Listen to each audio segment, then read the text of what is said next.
제가 중학교 2학년 올라갈 때 아마 여러분도 읽으셨을 거예요. 톨스토이의 동화집을 읽으세요. 그 동화 가운데 이런 얘기가 나오죠. 러시아에 아주 가난한 농부가 한 사람 있었는데 평생 소원이 다른 사람 땅에서 이렇게 소작을 하지 않고 내 땅을 가지고 살아보았으면 좋겠다. 그 평생 꿈입니다. 그런데 어떤 날 신문을 보니까 러시아의 한 귀족이 원하는 사람에게는 무상으로 공짜죠. 공짜로 땅을 나누어 준다. 그래서 이제 신문을 봅니다. 그리고 귀족을 찾아가서 아침 신문을 보고 왔는데 사실이냐고 그렇다고 얼마나 많은 땅을 주느냐 하고 물었더니 너 하루 그 경작을 해서 1년 경작해서 필요한 땅이 얼마나 되는데 그 농부가 생각하다가 아침에 해가 뜰 때부터 해질 때까지 돌아오는 땅은 다 절 줬으면 좋겠습니다. 그렇게 많이 농사 지을 수 있어? 그랬더니 농사를 지어야죠. 그럼 그렇게 하자고.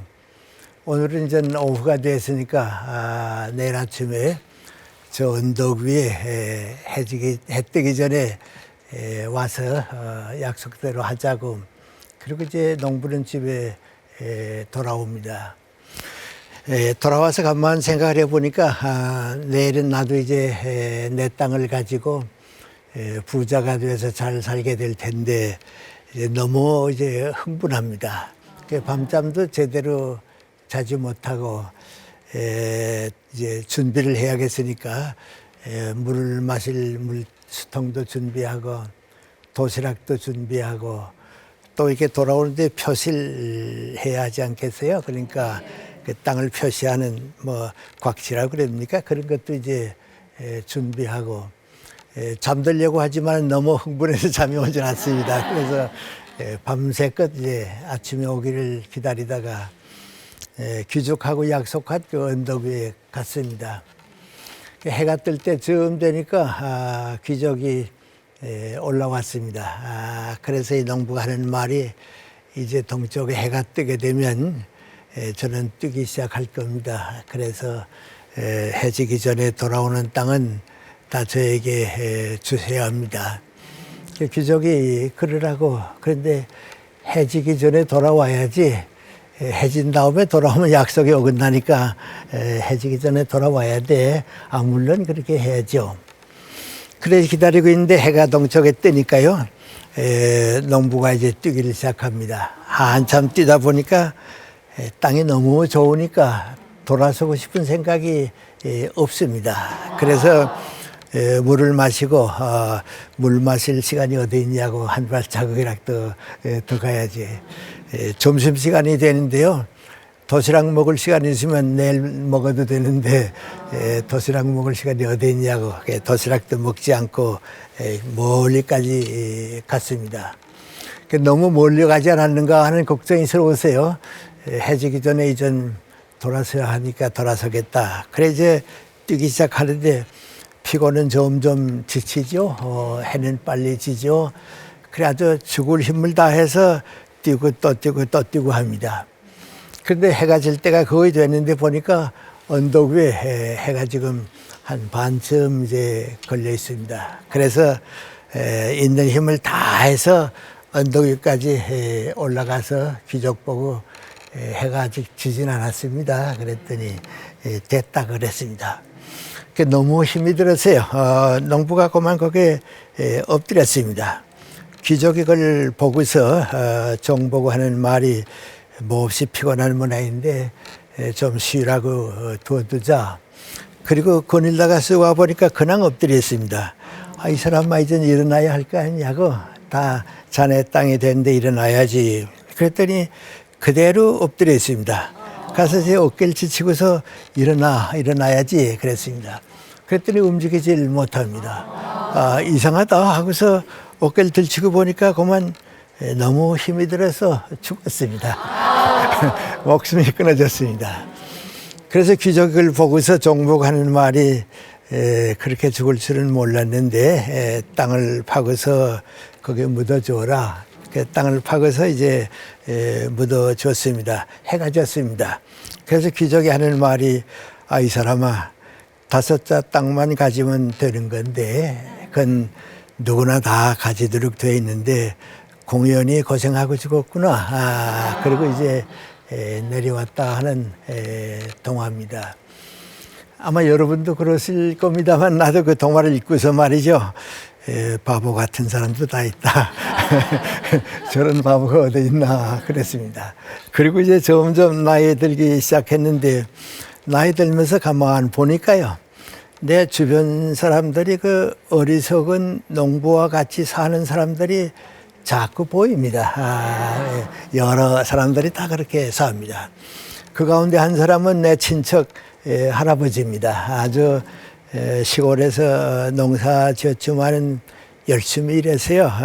상당히 부자가 되고 그랬습니다. 우리 집은 좀 가난했기 때문에 그 할아버지 집에 새들어 살기도 하고 뭐 그런 과거가 있는데 아들이 셋이 있습니다. 그런데 참 옛날입니다. 옛날이니까 아들들 초등학교도 뭐 안 해도 괜찮으니까 돈만 벌라고 그래서 이제 공부도 제대로 하지 못하고 그랬는데 50 후반에 마지막에 아마 지금 생각하면 위암 같은 게 아니었는가 그렇습니다. 그래서 우리 할아버지가 세상 떠났는데 그 마지막 하시는 말씀이 맹고하니 이렇게 많은 재산을 놓고서 어떻게 죽나, 아까 한 걸 다 놓고서 어떻게 죽나, 그리고 세상 떠났습니다. 근데 그 맏아들이 좀 좋지를 못해서 아버지 재산을 옛날식으로 이제 땅 문서 같은 거 가져가서 다 팔아서 가지고 멀리 도망가 버리고요. 두 아들은 그만 마을에 남았는데 그래도 막내 아들은 후에 중학교를 좀 다녔습니다. 그래서 이제 초등학교 교사가 되고 재산은 다 없어지고 두 아들들은 고생하고 형도 또 그 재산 다 갖다 없이 하고 이제 그 불행하게 됐습니다. 그래서 우리 동네 사람들이 하는 말이 저 집이 우리 동네에서 제일 부자였는데 제일 불행했다. 가난한 사람들은 오히려 다 행복하게 사는데 제일 불행했다. 그런 걸 이제 제가 대학에 다닐 때 봤습니다. 그리고 또 이제 자꾸 몇십 년 사는 동안에요. 지금 와서 이렇게 가만 보면 우리 주변에 그 농부와 같이 사는 사람들이 매일 신문에 납니다. 방송에도 나고 그랬습니다. 제일 안타까운 건 언젠가 하니 사회적으로 아주 존경받고 고마움을 받아야 할 재벌들이 그 형제들이 재산 싸움 때문에 가정이 불행해지고 그런 걸 보게 되면요.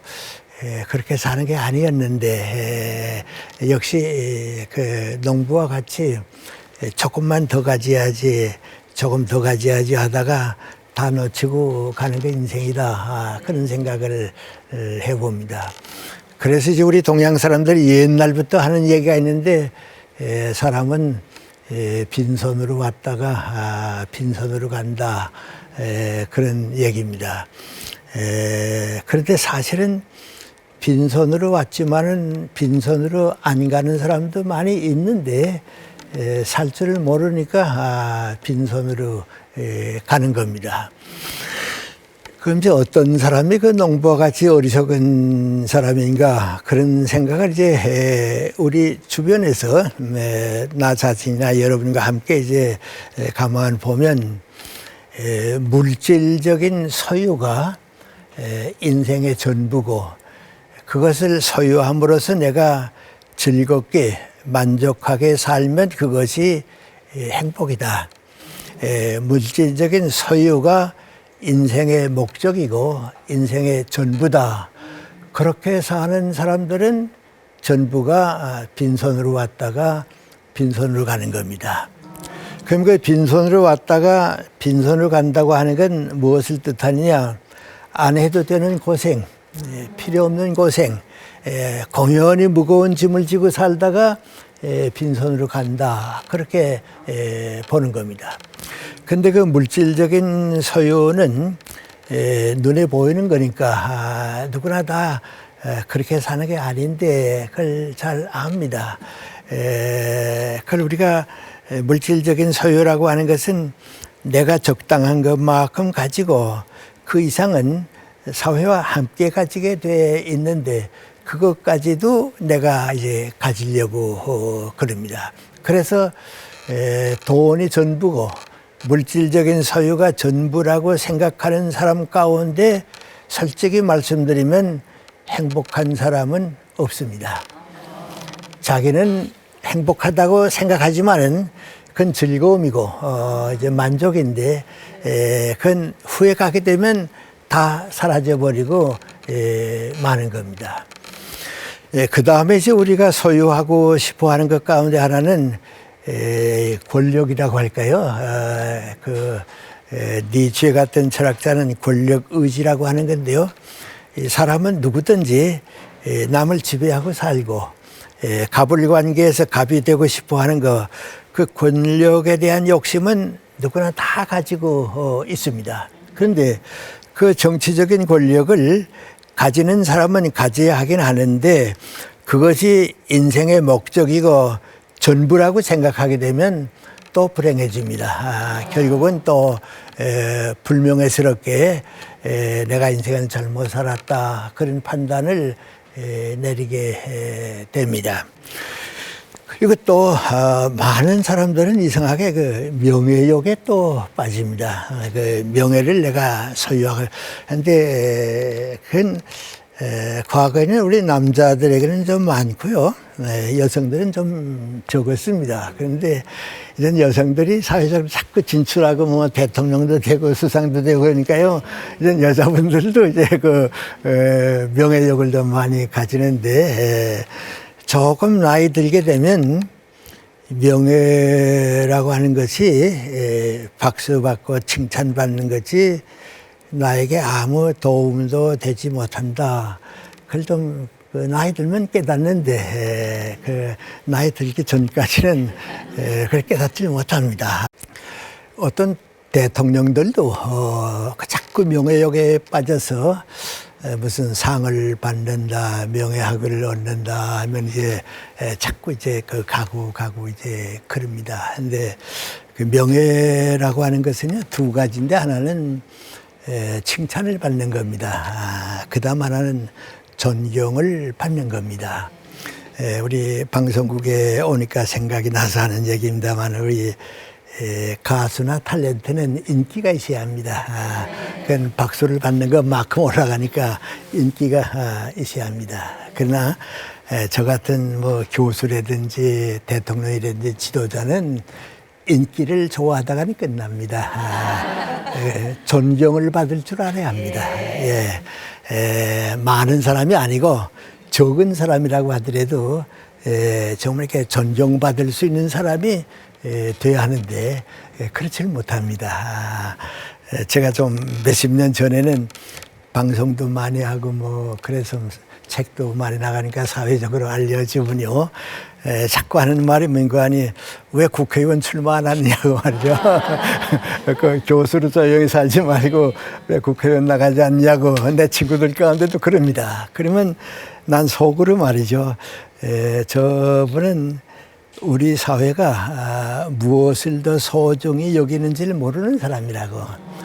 국회의원은 누구나 또 노력하면 할 수 있지만은 오늘 내가 내 제자들을 키워서 우리 민족과 국가가 20년, 30년 지나면 이런 방향으로 변화해야겠는데 하는 교수 직책이 국회의원 직책보다 몇 배나 소중한데 왜 그걸 모른가 봐요. 근데 교수는 뭐 박수 받질 못하지만 이제 국회의원들은 항상 떠들고 그러니까 이제 그렇습니다. 오래 전에 건강할 때 내 친구 안병욱 교수를 만났습니다. 다 정년 퇴직하고 난 다음입니다. 나보고 그래요. 김생 이름도 좀 알려지고 사회 사람들이 아니까 뭐 지방대학의 총장이라든지 뭐 어느 대학의 총장으로 오라 그런 그 얘기 안 들으세요? 그래요. 그래서 한 2번 들었다고 그랬습니다. 나한테도 그런 얘기하는 사람이 있다고? 그래요. 그래서 내가 뭐라고 대답하냐 그랬더니 당신네들은 내가 책도 쓰고 강연도 가니까 나 유능한 사람인 줄 아는데 나 유능한 사람 아니라고. 내게 주어진 일은 열심히 하지만은 그건 내가 할 건 아니라고. 그래서 사용한다고 그래요. 그래서 나보고 김생은 어떻게 사용합니까? 그래요. 그래서 나는 교수로 오려면 가겠다고. 강의하러 오라 하면 내가 제자들 위해서 가겠는데 총장으로 오라 하면 안 간다고. 왜냐하면 내가 30대 중반에 교수가 될 때 세운 목표가 하나 있는데 건빈관이 대한민국에서 가장 교수다운 교수가 누구였는가 그럴 때 그 김아무개도 그런 사람 가운데 하나다. 그게 내 꿈이었다고. 그러니까 난 그 교수 가운데 교수가 되는 거라고. 그리고 내 후배 교수들한테도 얘기합니다. 미안합니다만 우리 대학에 가게 되면 교수들도 뭐 과장 되고요, 처장 되고요, 뭐 학장 되고요, 부총장 되고요, 총장 되고 그게 꿈이거든요. 다 이제 총장 꿈이거든요. 그래서 내 이제 후배 교수들 보고 나 하는 말이 있습니다. 민관님 세계에서 가장 좋은 대학들, 미국의 하버드 대학이라든지 영국의 뭐 옥스퍼드 대학이라든지 이런 대학들이 있는데 그 대학은 어떤 대학인가? 총장의 존경을 받는 교수가 많은 대학이라고. 하버드 대학의 총장은 다 누군지 모릅니다. 그러나 하버드 대학의 교수 모르는 사람은 그 분야에서는 없습니다. 그럼 하버드 대학 총장은 누구를 존경하느냐? 내 교수를 존경합니다. 난 연세대학교 쭉 있었으니까요. 그래서 우리 연세대학교 후배 교수를 보고 하는 말이 뭔가니 총장은 총장으로 존중받아야 한다고. 그러나 총장의 존경을 받는 교수가 많이 생겨야 한다고. 그때는 우리 연세대학교도 정말 훌륭한 대학이 된다고 말이죠. 그렇습니다. 그래서 그건 명예가 아니고 존경입니다. 근데 거기까지 가는 데는 상당히 긴 시간이 지나게 되고 그렇습니다. 그런데 그렇게 살았다고 해서 빈손으로 왔다가 빈손으로 간다고 해서 당신 잘못 살았습니다. 당신은 행복이 뭔지 몰랐습니다. 그렇게 얘기할 권리는 없습니다. 그런데 단 한 가지는 우리가 얘기해야 합니다. 당신의 욕심 때문에 다른 사람들이 얼마나 불행해지는지 아느냐고. 지금 우리가 제일 지금 우리 사회에서 중요한 건 바로 그겁니다. 요새 신문에 많이 떠들고 뭐 방송에서 많이 뭐 갑질이다 뭐 이런 많이 떠들지 않습니까? 네. 또 재벌가들이 많이 있지 않습니까? 그런데 우리가 그 사람들한테 얘기해야 하는 것은 당신이 재벌이 되고 부자가 되는 거 칭찬받을 만한 일이라고. 그러나 그 때문에 다른 사람에게 고통과 피해를 줘서는 안 된다고. 그래서 우리가 불행을 만들어주는 행복한 사람은 세상에 없습니다. 권력을 가지게 되면 국민이 행복해지면 되는데 내가 행복해지려고 생각하면 안 되는 겁니다. 기업을 해서 재벌이 되는 건 좋은데 그 재벌에 대한 욕심은 다른 걸 다 끌어모아야 합니다. 남의 것을 빼앗아와야 합니다. 대통령도 한 사람밖에 안 나오는데 대통령 되고 싶은 사람 10사람은 떨어져야 합니다. 그러니까 다른 사람을 불행하게 만들지는 말라고. 근데 그 길이 없는가? 그렇지는 않습니다. 얼마든지 있습니다. 예를 들어 말하면 우리 기업가 가운데 이완양의 그 유일한 씨 같으니 보세요. 그 당시에 그렇게 좋은 기업을 해서 참 많은 그 도움을 줬습니다. 근데 당시에는 완전히 기업은 사회가 나에게 맡겨준 책임이지 내 소유는 아니라고 생각했습니다. 그래서 그분이 그 아마 그 다 아십니다만 그 이혼하는 거 보면요. 아들 보고서는요. 나 너 대학 공부까지 다 시키고 사회적으로 내 능력으로 살게 다 해줬으니까 아버지 내가 돈으로 너를 도와줄 것이 있다고는 생각지 말아라. 그렇게 하면 그것은 내 능력이 약화되고 내 인격을 내가 무시하는 게 되니까 너는 내 인격과 내 능력으로 내 살아남아요. 아들한테 돈 하나 안 줬습니다. 딸은 어렸습니다. 어리니까 나는 내가 대학 졸업할 때까지 필요한 학비는 내가 너한테 줄 테니까 그거 가지고서 대학을 졸업하게 되면 또 내 능력으로 살아라. 그것이 내 인격이고 내 인생이고 내가 너한테 주는 가장 귀중한 선물이라고 말이죠. 돈이 아니고 선물이라고. 그래 그 딸이 그 줄을 받았습니다. 그걸 쓰지 않고 자꾸 아껴놓고 하니까 마지막엔 그 당시 100억이면 큰 돈입니다. 100억이 됐습니다. 나도 2번 만났는데요. 그렇게 검소한 생활합니다. 그 여행했죠. 고급 호텔에 머물지 않고요. 뭐 명품 가지고 다니는 것도 없고요. 아주 검소하게 살았는데요. 그 100억을 전부 사회에 주고 갔습니다. 이건 우리 아버지가 나한테 맡긴 건데 내가 가질 게 아니라고 말이죠. 우리 사회에 주고 간다고. 이제 그런 분은 재산이 있었기 때문에 오히려 우리가 행복해졌습니다. 그리고 우리 모두가 다 보람 있게 살게 되고 그렇습니다. 그래서 이제 첫째 번 결론은 뭔가 하니 소유가 많으면 행복해질 것이다 하는 것은 잘못된 생각입니다. 이 소유를 많은 사람들이 행복하게 같이 나누어 줄 수 있을 때에 나도 행복하고 사회도 행복하고 좋은 사회를 만들게 되는 겁니다. 그게 제 처음 단계입니다. 그런데 두 번째 단계가 있는데요. 철학자들은 그걸 뭐라고 표현했는가 하니 배부른 돼지가 되는 것보다는 고민하는 소크라테스가 되자. 그 얘기가. 영국의 이제 철학자가 행복이 뭐냐 하는 얘기할 때 많은 것을 소유함으로써 내가 즐겁게 살면 행복하다. 그 사람들도 행복을 스스로 생각하고 느낄 수는 있지만 그건 배부른 돼지다. 나 배불렀으니까 맞아, 배부른 돼지다. 고민하는 소크라테스가 되게 되면 그건 다른 거다 맞아. 높은 차원이다. 그래서 이제 선진 국가에 가게 되면 그 가치를 뭐라고 하니 물질적 가치에 대한 정신적 가치다 그럽니다.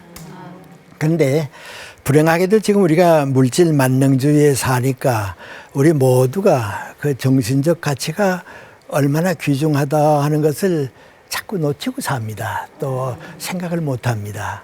그런데 이상하게도요, 한 번은 소유가 가치, 즐거움이 가치라면 나는 빠져봤다가 올라가야 가는데 올라가지 못하고 그대로 일생을 끝내는 사람들이 너무 많으니까 배부른 돼지로서 끝나는 인생을 산다. 이제 그런 얘기하죠. 근데 사실 그 정신적 가치가 얼마나 귀하냐.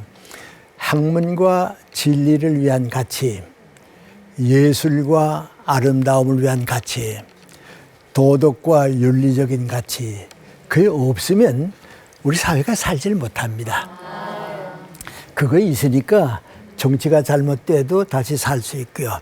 경제가 무너져도 다시 살 수가 있는데 그 소중한 정신적 가치가 얼마나 우리를 행복하게 만들어준다 하는 것을 잘 모르고 삽니다. 그래서 그렇습니다. 그래서 우리 주변에서 얘기를 하죠. 20세기가 이제 끝나지 않았어요. 지난 세기 100년이 다 끝났는데 뉴욕 타임스에서 어떻게 했는가 하니 우리 시대 100년 동안에 우리가 제일 존경할 만한 가장 그 높이 평가받고 존경할 만한 사람이 누구냐 그걸 골랐습니다. 그 타임 표지에 나오기 위해서 골랐는데요. 정치가들도 나오고 뭐 종교인들도 나오고 다 나왔는데 누가 뽑히는가 했는데 결국 가서 뽑힌 사람은 누구 하니 아인슈타인 과학자가 뽑혔습니다. 학자가 뽑혔습니다. 그런데 이 사람은 뭐 이렇게 물질적인 영향이나 뭐 그거 없는 사람입니다. 진리를 찾아낸 사람입니다. 그런데 아인슈타인이 독일서 그 활동하고 있다가 히틀러 정권이 자꾸 자유를 탄압하니까 미국으로 망명 왔습니다. 그때 어떤 미국 사람이 뭐라고 얘기했는가 하니 아인슈타인이 독일에서 미국으로 망명 온 것이 세계 역사의 중심지를 독일에서 미국으로 바꿨다고 말이죠. 그만큼 이 사람의 영향이 이제 큽니다. 그럼 그 아인슈타인이 왜 그런가? 우리가 아는 대로 진리를 찾았기 때문에 그렇습니다. 우리 상대성 원리는 뭐 얘기할 시간이 없습니다만은 온 인류가 몇백 년 동안, 몇천 년 동안 우리가 모르고 있던 빛의 속도에 따른 시간 개념을 물리학적으로 현실화 시켜주는 걸 처음 했습니다. 그런데 우리 자꾸 요새 우리 어머니들이 좀 욕심스러우니까요. 어렸을 때부터 애들 키워가지고서 천재를 만든다, 뭐 영재 만든다, 이제 자꾸 그러는데요. 그건 대단히 잘못된 생각입니다. 10살짜리는 10살답게 자라고요. 20살 때는 20살답게 살고요. 30대는 30대 살게 성장하는 거지. 어렸을 때 다 잘하는 게 아닌데 그걸 자꾸 다 잘한다고 생각합니다. 또 공부를 잘하면 좋은 아들, 딸이다, 좋은 학생이다.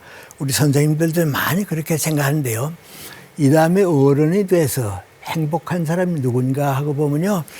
공부 잘하는 것도 하나의 조건입니다.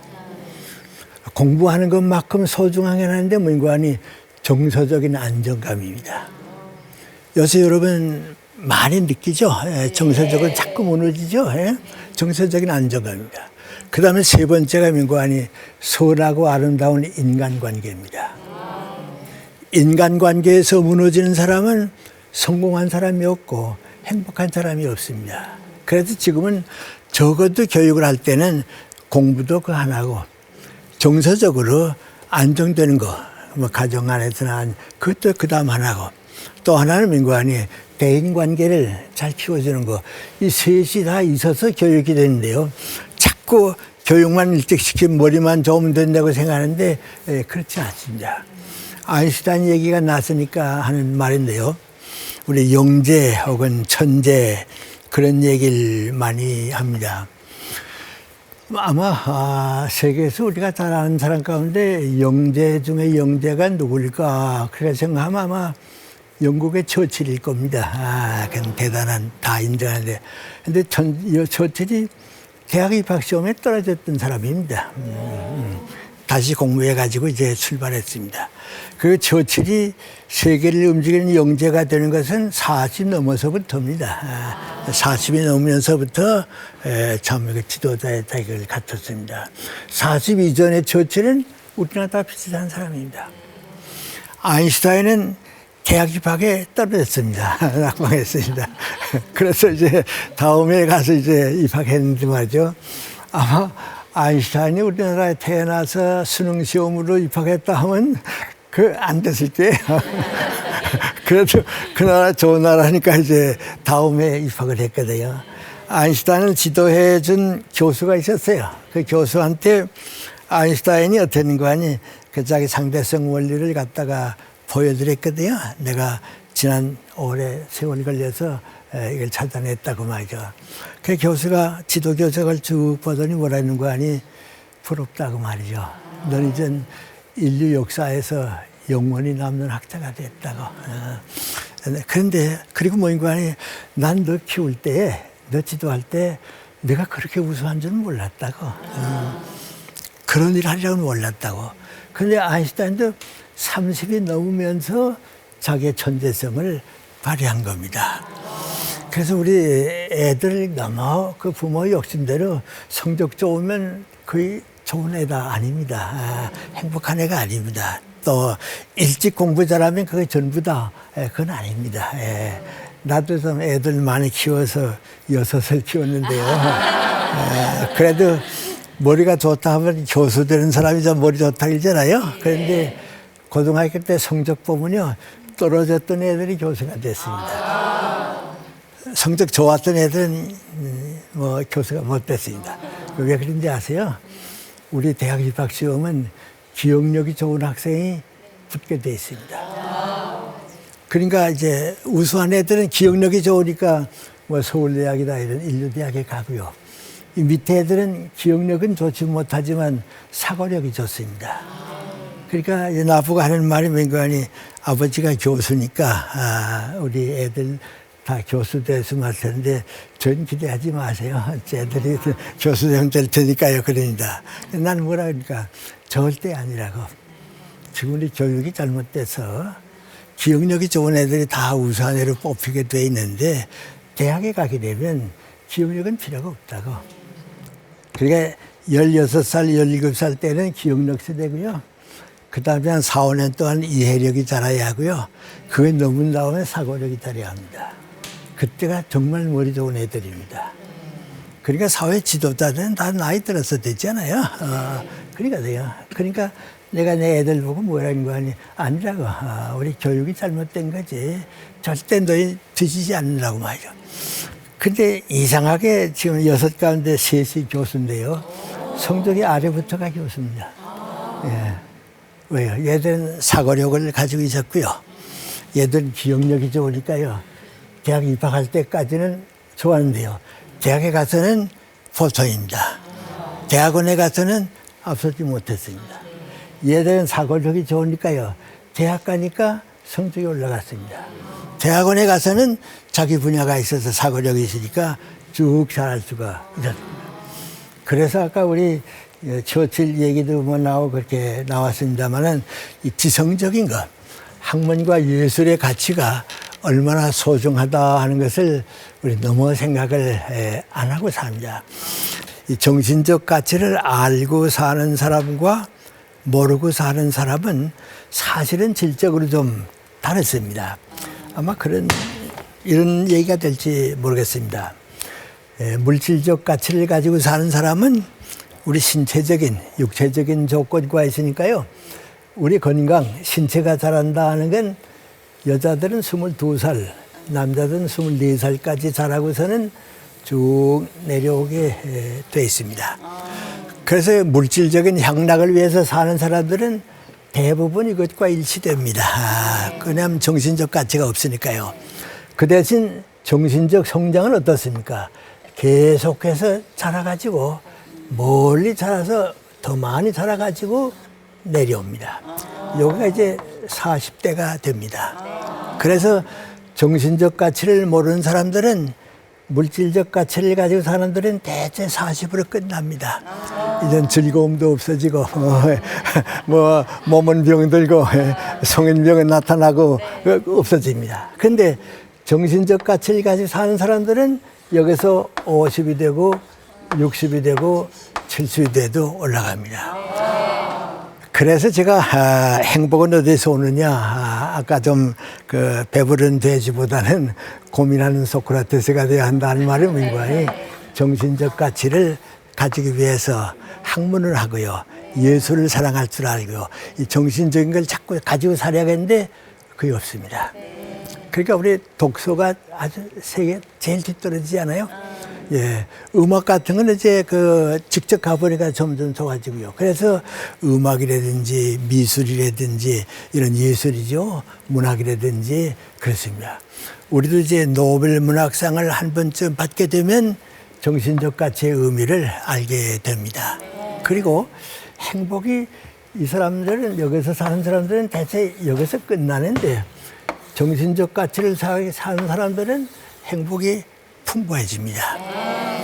그래서 우리가 좀 정신적 가치를 가지고 살자 그런 겁니다.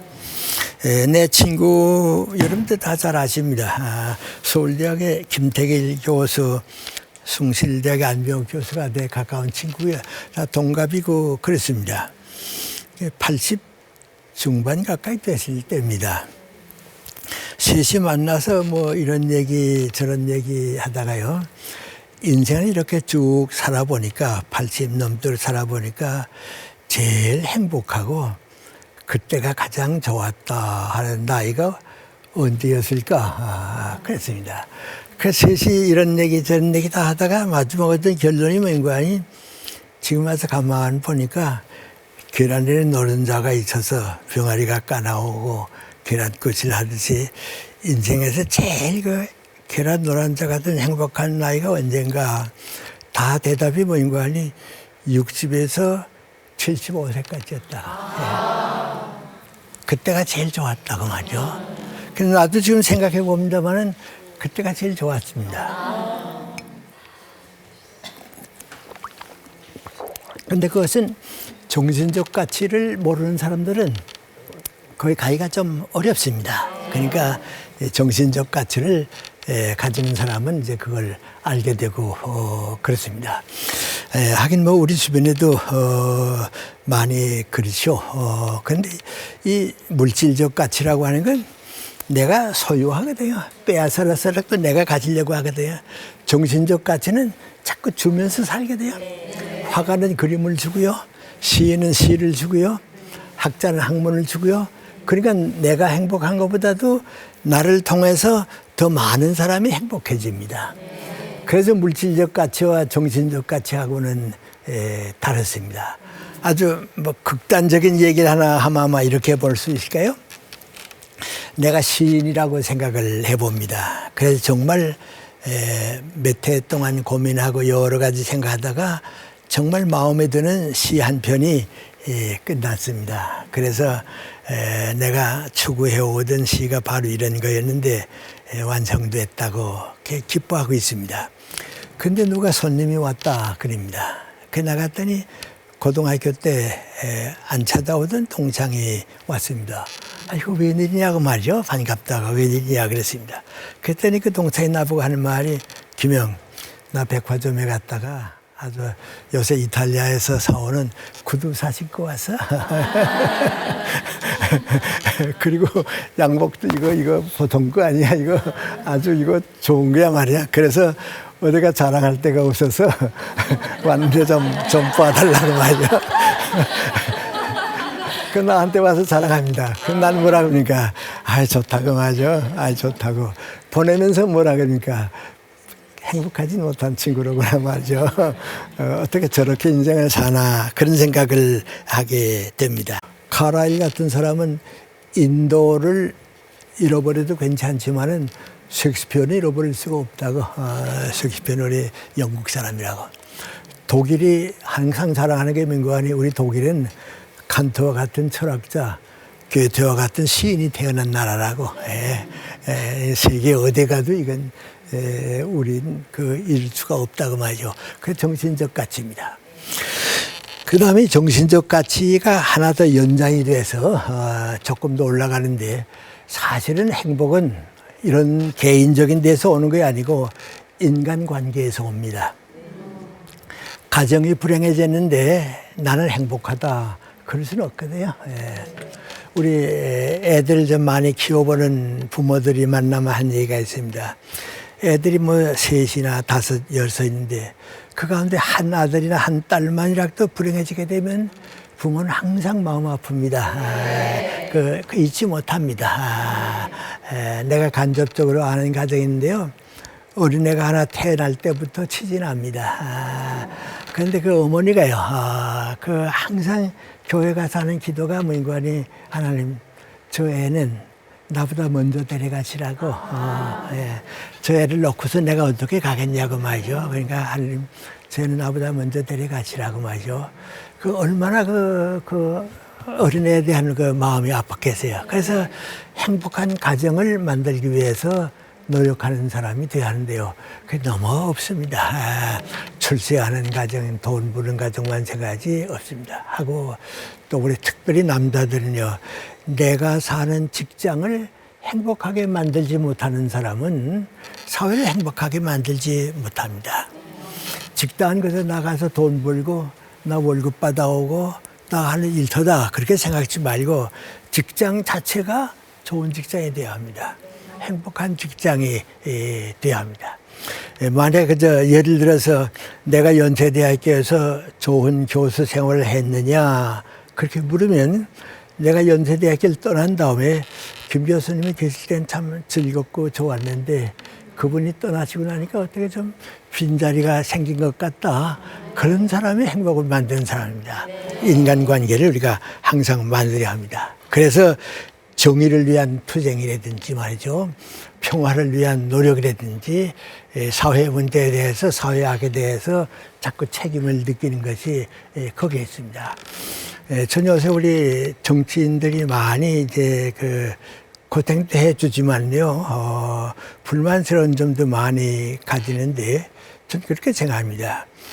우리 정치인들이 나 출세하겠다, 우리 정당이 집권하겠다, 그 생각보다도 국민과 우리 모든 가난한 백성들이 좀 잘 살아줬으면 좋겠다, 그렇게만 생각을 바꾸면 다 행복합니다. 예. 내가 연세대학교 있는데 누가 총장이 돼야겠냐? 나보다는 저분 연세대학교를 위해서 더 좋은 분이라고. 나보다는 연세대학교를 더 사랑하는 분이라고. 그럼 누가 나보고 당신 총장 해달라고 할 때 아니라고. 나보다는 저분이 더 좋다고 말이죠. 내가 가는 것보다는 저분이 책임 맡아줘야 한다고. 좀 그런 생각도 가졌으면 마음이 편할 텐데요. 이걸 자꾸 싸우고 빼앗고 하려고 하니까 불행해집니다. 아주 짤막한 얘기 좀 소개할까요? 손기정 마라톤 선수가 세상 떠나기 아마 전해쯤 됐을 때 같습니다. 제가 종로에 있는 어떤 그 세무사를 만날 일이 있어서 갔습니다. 갔더니 그 최 선생이라고 하는 세무사가 날 만나고 인사하더니 오시다가 손기정옹이 다녀가셨는데 보셨어요? 그래요. 못 봤다고. 지금 바로 다녀갔습니다. 그래요. 아, 그 어른이 이제 나이도 많으신데 어떻게 다녀가느냐고 그랬어요. 그랬더니 그 최선생이 하는 말입니다. 그 어른이 자기를 찾아오더니 뭐라 그러는 거 아니, 선생, 나 요새 어디서 상을 좀 받았는데 돈이 조금 생겼다고. 그래서 세금을 우선 내고 써야겠기 때문에 세금부터 내야겠는데 얼마나 어떻게 세금 내는지 좀 날 도와달라고. 그래서 선생님이 그러시죠 하고서 다 계산해가지고 선생님은 수입이 있는 분도 아니고 그러니까 요만큼만 내면 됩니다. 그랬더니 쓱 봤더니 그것밖에 안 되나? 그것만 내면 됩니다. 그랬더니 아, 좀 많이 내는 방법이 없나? 내가 이 나이에 돈 있으면 뭐 하겠냐고. 그리고 남은 어떻게 생각하는지 모르지만은 나 대한민국의 혜택을 많이 받은 사람이야. 나 대한민국 혜택을 많이 받은 사람이라고. 그 세금이라도 좀 많이 내면 마음이라도 편할 거 아니야. 그러니까 좀 많이 내는 걸로 계산해줘. 그래서 좀 많이 내는 걸로 계산해드렸더니 민관이 됐어, 그렇게 할게 하고서 세금을 내고 지금 바로 나가셨다고 말이죠. 근데 문을 열고 배웅에 나가 보니까 그렇게 즐거운 마음으로 가시더라고 말이죠. 그러면서 그 천사님 나보고 뭐라 그런지 아세요? 나라를 잃어버리고 산 시대가 있었으니까 그때 사신 분들은 우리하고 생각이 달라요. 그래요. 나라만 있으면 다 바쳐도 괜찮다고 하는 생각을 가지고 계신데 우리 시대는 그게 없다고 말이죠. 바로 얼마 전에 우리 고당 조만식 선생의 67주기가 64주기가 됐습니다. 그분 세상 떠났는데요. 그 사모님을 몇 번 배웠습니다. 그 사모님이 나보고 하는 얘기입니다. 조만식 선생이 이제 김일성 스티커프 장군에게 연금이 돼가지고 평양 고려 호텔에 이제 갇혀 있습니다. 그 사모님이 이제 이따만큼 면회를 정해서 가서 만나고 하는데 한 번 갔더니 그 고당 선생이 다음에 한 번 더 오는 걸로 끝내고 이제는 다시 오지 말라고. 무슨 말씀을 그렇게 하세요? 그랬더니 그게 옳은 길이야. 다음에는 얘기할게. 그래서 사모님이 아주 마음이 아파서 이번 오늘이 마지막 때인가 보다 하고 그 다음에 갔습니다. 갔더니 뭐라고 얘기하는 거 아니? 큰애들은 다 저희가 노력할 거고 밑으로 두 아들은 데리고 38톤 넘어서 서울로 가라고. 우리 세대는 다 좋지만은 그 애들 자유까지 희생시킬 수는 없으니까 당신 직접 데리고 가라고. 그리고 가서는 누구한테도 신세지지 말라고. 내 노력으로 살지 신세지지 말라고. 그러더니 봉투질 하나 내놓았습니다. 그래서 이거 뭡니까? 그랬더니 같이 열어보라고 말이요. 집에 가서 열어보니까 머리카락을 잘라서 봉투에 넣습니다. 그건 뭐인고 하니 다시는 볼 수가 없고 나는 여기서 죽겠는데 장례식을 지날 때는 이 머리카락으로 장례식 지나라고 하죠. 그래서 그 머리카락으로 장례식을 지났습니다. 근데 그런 분들은요, 사회수가 많아지면 우리가 다 좋은 나라에 삽니다. 그의 선하고 아름다운 인간관계가 우리에게 주는 행복입니다. 그래서 우리가 이런 노력을 위해서 애쓰는 사람들, 평화를 위해서 노력하고 애쓰는 사람들을 많이 봅니다. 우리 행복에 대한 얘기가 나서니까 그런 생각이 듭니다만은 저는 나 자신이 만약에 가능하다고 하면 그 나이 좀 많으니까 그럽니다. 선생님 몇 살까지 사는 게 제일 좋습니까? 그래요. 그래서 한번 신문 보셨어요? 신문 보니까요. 오래 살고 싶으냐 그랬더니 다 오래 살고 싶다 그랬어요. 90 넘도록 살고 싶으냐 그랬더니 18명만 그렇게 살겠다고. 근데 82명은요, 나 그렇게는 오래 안 살겠다 그랬어요. 근데 왜 그랬는가 하고 나도 생각해 보는데요. 90 넘은 가족을 모시고 살아본 사람들은 나이 다음에 저렇게 90 넘도록 안 살겠다. 치매도 오고요. 병원에도 다니고요. 가족들에게 고통을 주거든요. 그러니까 90 넘은 가족을 모시고 살아본 사람들은 나 그렇게는 오래 안 살겠다고 말이죠. 그럼 얼마나 오래 사느냐. 정신적으로 성장할 수 있고요. 다른 사람에게 작은 도움이라고 줄 수 있을 때까지 그때까지 하는 게 제일 좋을 것 같아요. 나 자신이 조금이라도 성장하고요. 그래도 다른 사람에게 조금이라도 도움을 줄 수 있는 때까지 사는 것이 아마 제일 좋은 것 같아요. 마음대로 되는 건 아니지만 말이죠. 그래요. 그런데 그러면 마지막 가서 어떻게 사는 게 좋은가? 우리 행복에 대한 얘기니까 그런데요. 난 지금 로마 교황 말고요. 그 전은 독일 분이었고요. 그 전에 요한 바오로 2세가 이제 교황이고 그랬습니다. 난 천주교는 아닙니다만은 참 그분 좋은 분입니다. 아주 좋은 분입니다. 그래서 이제 역사가들이 뭐라는 거 하니 소련 공산주의를 이제 몰락시킨 건 여러 사람이 했지만은 두 사람이 있는데 하나는 미국의 레이건 대통령이라고. 레이건 대통령은 저 공산사회는 폐쇄사회이기 때문에 가둬두면 저희끼리 무너진다고. 그걸 정치화시킨 사람이에요. 요한 바오로 2세는 폴란드 사람인데요. 약소국가 사람인데요. 전 세계적으로 자유의 바람을 일으켰습니다. 결국은 이제 뭐 암살당할 뻔 하긴다 그러지 않았어요? 근데 그분이 세상 떠날 때 마지막 말을 남겼습니다. 나는 행복했습니다.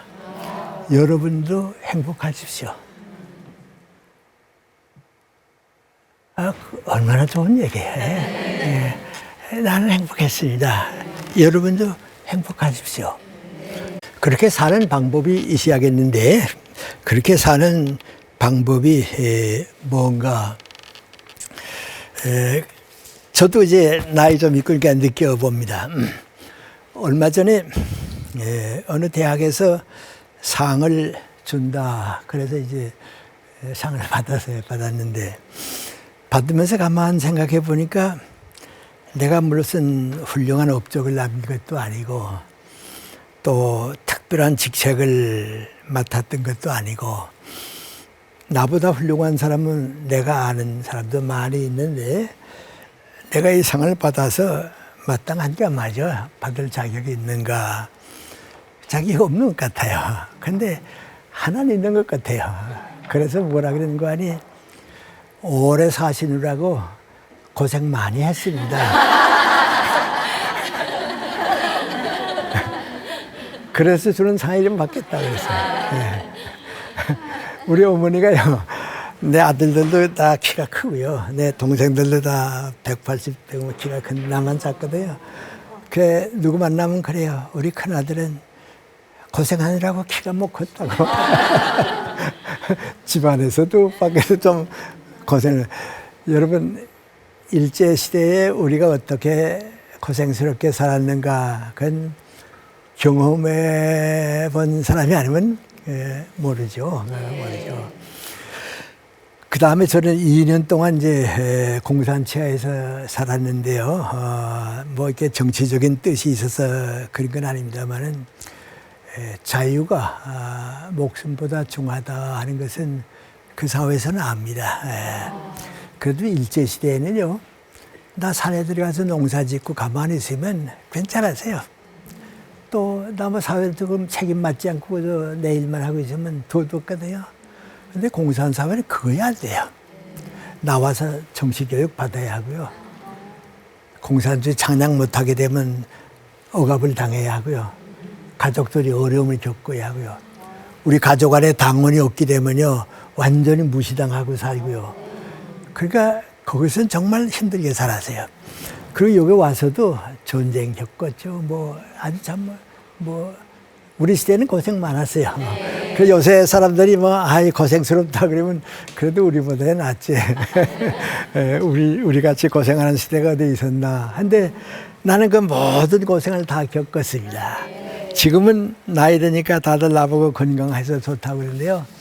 사실 태어날 때부터 제 건강이 나빴습니다. 그래서 우리 어머니가요, 나 너 20살 날 때까지 사는 것만 봤으면 좋겠다고. 그 아주 우리 집안에서 날 포기했습니다. 얘는 이제 오래 살지 못하래 하고 포기했는데, 그래도 어떻게 이게 왔어요. 그러니까 그 건강하지 못한 게 어떻다 하는 것도 많이 경험했고요. 또 그 40 될 때까지 너무 가난하게 살았어요. 여러분 이렇게 쇠빵살이 간다 그런 얘기 하잖아요. 그렇게 되면 나는 옛날 생각을 하니까요. 내 생각 그대로예요. 저 쇠빵도 못 가는 저 젊은이들 저거 어떡하나 말이죠. 그래서 학교에 있을 때도 그렇게 고생하는 애들이 있으면 좀 많이 이제 도와주려고 노력하고 그랬어요. 그리고 참 사회적으로도 고생 좀 많이 하며 살았으니까, 그래 오래 사느라고 고생 많이 했습니다 하면 상 받겠다고 그래서 지금도 그런 상 좀 받아야죠. 그랬습니다. 그런데 이상하게도 지금 내 나이가 되니까요, 다들 나보고 복 받은 사람이라고 그래요. 또 누가 보면 선생님 보면 참 행복해 보인다고 다 그럽니다. 근데 나는 고생 많이 했는데 남들은 다 나보고 복 받은 사람이라고 그래요. 여러분하고 아주 가까운 얘기만 하나 하죠. 몇 해 전에 서울 북쪽에 있는 교회에 강연을 갔어요. 강연 시간에 이렇게 앉아서 대기실에서 기다리고 있는데 경신중고등학교 교장실한 장로님입니다. 나이 많으신 분이죠. 저보고 김 선생님 나 잘 몰라 그랬는데 자녀분들이 몇입니까? 그래요. 그래서 6이라고 그랬습니다. 그랬더니 아이고 복 받으셨군요. 그럼 난 속으로요. 그때는 둘 만나서 잘 키우자고 하는데 6을 키우느라고 말이죠. 어디 가서 자랑도 못했거든요. 지금 같으면 표창 줄 거예요. 그래서 장로님은 그렇게 생각하신가 보다. 그래서 그렇게 생각했어요. 그런데 이제 한 5년 전에 미국, 카나다 강연을 갔어요. 근데 제일 위에 딸하고 밑에 딸 둘이 있는데 셋이 미국 삽니다.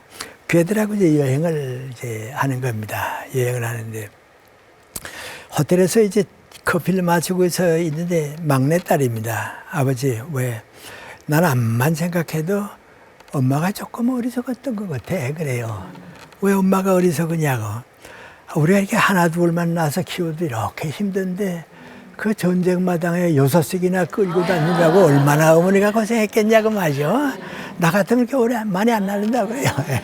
그 내가 야, 엄마가 고생 안 했으면 너희 둘은 세상에 없다. 고생했으니까 있지. 그랬더니 그 얘기가 아니고 내가 철이 드니까 요새 어머니 생각이 나면 자꾸 눈물이 난다고 마셔. 우리 어머니가 얼마나 고생했을까. 철 드니까 알겠다고 말이죠. 그랬더니 큰딸애가 그래요. 아버지가 더 고생했지 뭐. 아버지 거기 또 사회 문제 가지고도 많이 고생하지 않았냐고 그래요. 그런데 엄마가 안 계시지만 물어보면 그때가 내가 제일 행복했다 막 그럴 거다. 왜냐하면 사랑이 있는 고생만큼 행복한 게 없습니다. 제일 불행한 건 사랑이 없는 고생입니다. 사랑이 있는 고생입니다. 그 결국은 우리가 사회에서 존중받고 있는 사람들은 다 그런 분들입니다. 그런데 그 가운데 어떤 분들이냐면 나를 위해서가 아니고 민족과 국가와 사회를 위해서 대신 고생해 준 사람들, 그 사람들 때문에 우리가 삽니다. 예, 그 사람들 때문에 우리 역사가 이어집니다. 이 다음에 여러분 LA 한 번 가시게 되면요, 그 가까이에 리버사이드 시티라고 하는 중소도시가 있습니다. 그 시청 앞에 가면 길다란 공원이 있는데요, 동상이 3개가 있습니다. 맨 앞에는 흑인의 인권을 위해서 목숨을 바친 마틴 루터 킹의 동상이 있습니다. 그 뒤에는 도산 안창호 선생의 동상이 있습니다. 그리고 그 뒤에는 인도의 마하트마 간디의 동상이 있습니다.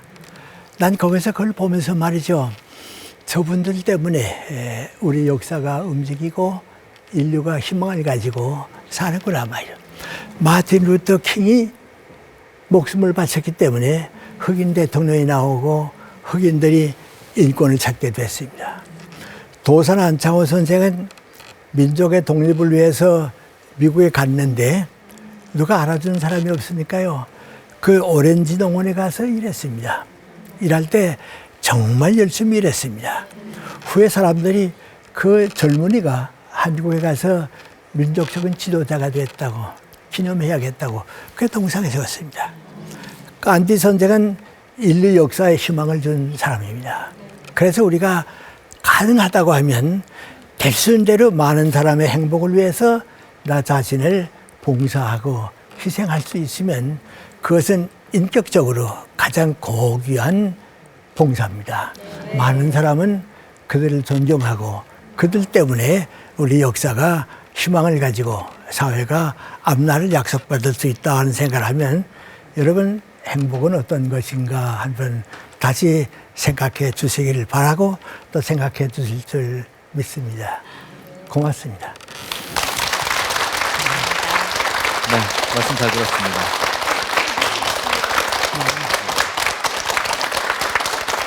정말 강의 잘 들었습니다. 감사합니다. 참 많은 것을 나눠주신 것 같아요, 저희에게. 네. 근데 아까 말씀 중에 어머님께서 20살이나 될지 모르겠다고 걱정하셨다는데 96, 지금 1시간 넘게 강의하시는데 잠시도 쉬지 않고 이렇게 건강하신 비결이 뭘까요, 교수님? 내 친구가 나보고 철이 덜 들어서 그렇다고. 지금도 수영을 운동을 하신다고요? 하고 있어요. 수영을 얼마나 하십니까? 거의 한 30년 했는데요. 요새는 하루 건너 한 번씩 가서 한 20분, 30분씩 그러시군요. 도움이 된 것 같아요. 예. 오늘 교수님께서 들려주신 말씀, 나누고 베풀어야 행복할 수 있다. 그리고 또 정신적 가치를 추구해야 행복할 수 있다. 인간관계 더 나아가서 사회의 많은 사람들을 위해서 고생하는 삶이 정말 행복한 삶이다. 여러분 새기셨죠? 네. 다시 한번 저에게 귀한 말씀 전해주신 96년의 지혜를 전해주신 김영숙 교수님께 감사 인사 올리겠습니다. 말씀 잘 감사합니다. 들었습니다.